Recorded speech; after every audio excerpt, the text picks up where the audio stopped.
আপনাদের প্রত্যেককে স্বাগত জানাচ্ছি আমার ভিডিও দেখবার জন্য। পল্লী কবি জসীমউদ্দীনের অনবদ্য সৃষ্টি নকশিকাঁথার মাঠ।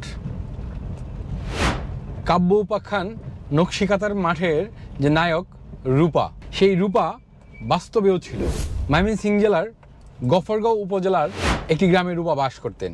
প্রায় নিরক্ষর রূপার জীবন ছিল বীরত্বে ভরা, ঘৃণায় পূর্ণ, অসম্ভব প্রেমের এবং ট্র্যাজেডির। আসুন আমরা আপনাদেরকে নিয়ে রূপার বাড়ি ঘুরে আসি। নকশিকাঁথার মাঠ 1929 খ্রিস্টাব্দে প্রকাশিত বাংলা সাহিত্যের একটি অনবদ্য আখ্যান কাব্য। এটি জসীমউদ্দীনের শ্রেষ্ঠ কাহিনী কাব্য, যেখানে পল্লীর দুই তরুণ তরুণীর প্রণয়কে ভিত্তি করে গ্রামীণ জীবনের উপস্থাপনা দেশের গণ্ডি পেরিয়ে আন্তর্জাতিক পরিমণ্ডলেও কবিকে খ্যাতি পৌঁছে দিয়েছিল। নকশিকাঁথার মাঠ জসীমউদ্দীনের একটি অমর সৃষ্টি হিসেবে বিবেচিত হয়। এ কাব্যের নায়ক ছিল রূপাই। আগেই বলেছি, বাস্তবের রূপাইয়ের জীবন যুদ্ধের গল্প নিয়ে কবি এই কাব্য উপন্যাস লিখেছিলেন। বাস্তবের রূপাই আর কাব্যের রূপাইয়ের জীবন, এ দুইয়ের পার্থক্য জেনে নিতেই পৌঁছে গেলাম রূপাইয়ের বাড়ি।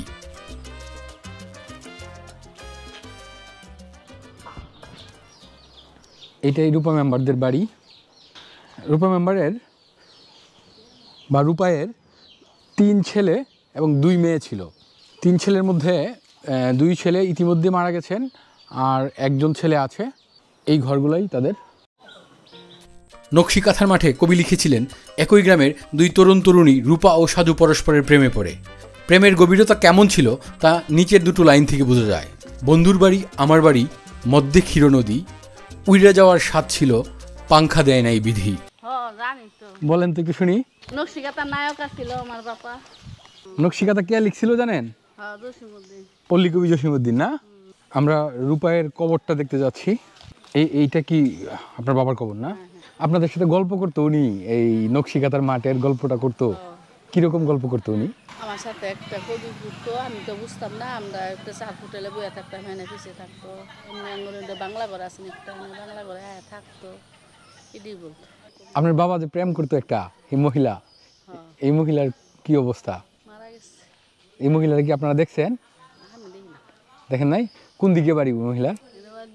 বালিপাড়া। বালিপাড়া না? এখানে খালার বাড়ি ছিল বোধহয় কোথাও না? দামাইল খালার বাড়ি ছিল। বিয়েটা কেন হয়েছে না? আমার দাদা পছন্দ করতো না, আমার দাদা করায় নাই। বাস্তবে রূপাই ও সাজুর বিয়ে না হলেও কবির কবিতায় তাদের বিয়ে হয়, কিন্তু বেশি দিন স্থায়ী হয়নি তাদের এ সুখ।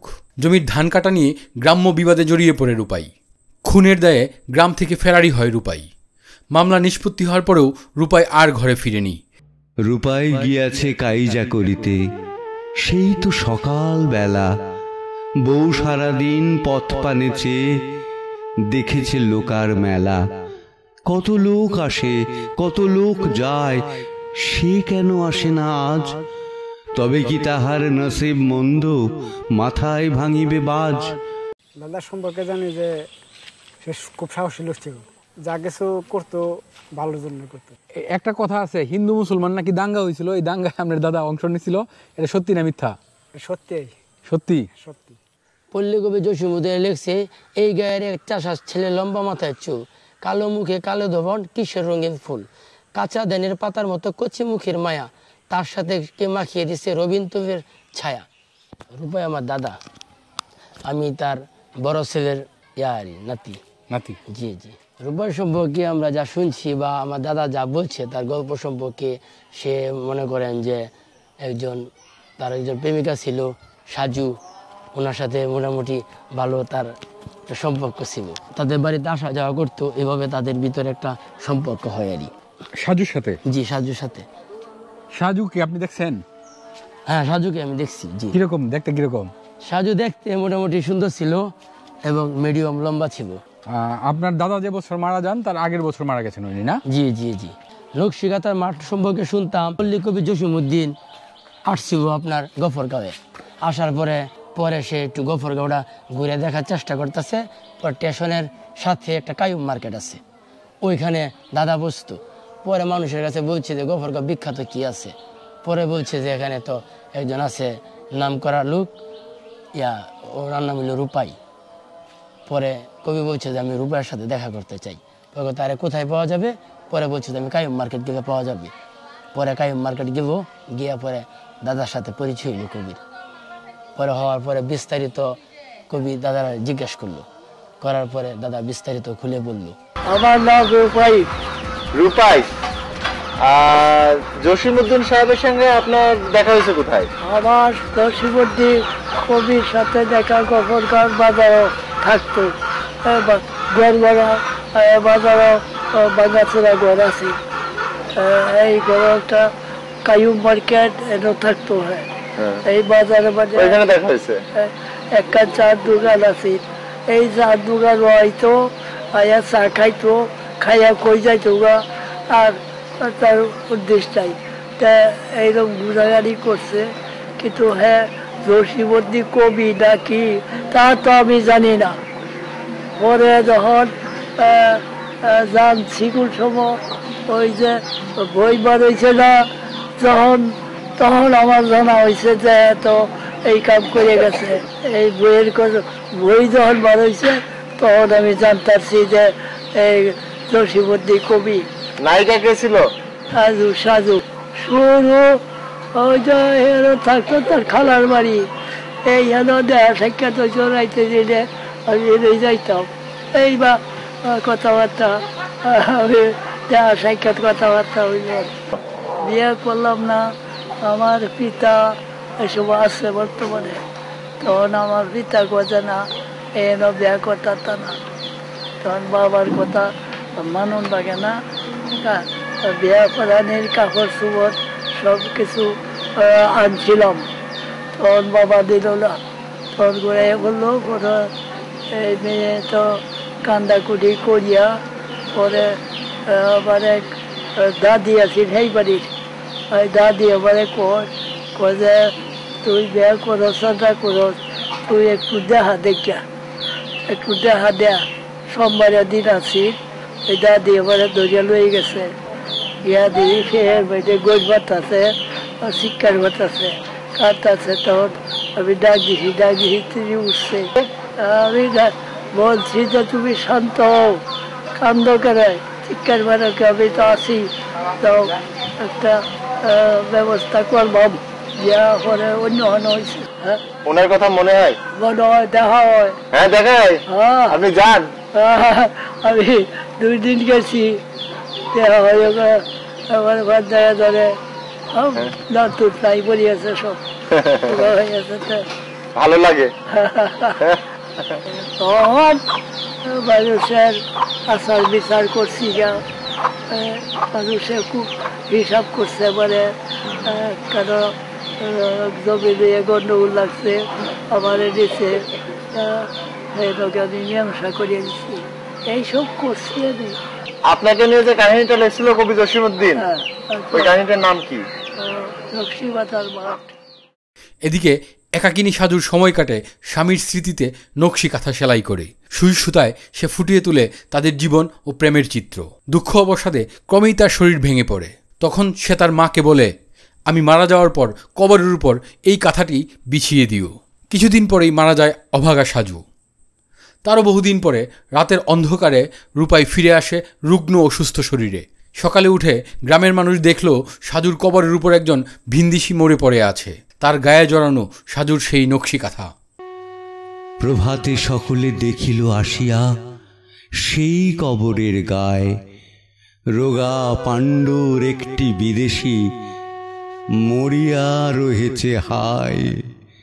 শিয়রের কাছে পরে আছে তার কখানা রঙিন শাড়ি, রাঙা মেঘ বেয়ে দিবসের রবি যেন চলে গেছে বাড়ি।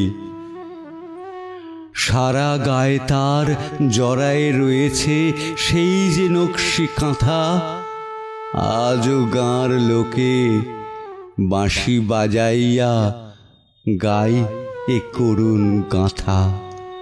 আপনার দাদা নাকি লড়াই করতে পারতো? লড়াই করতে পারতো, বাবু লাঠিয়াল ছিল। এই গল্প কি আপনার সাথে করছে আপনার দাদা? জি জি অবশ্যই। কিরকম গল্পগুলো অভিযোগ করছে?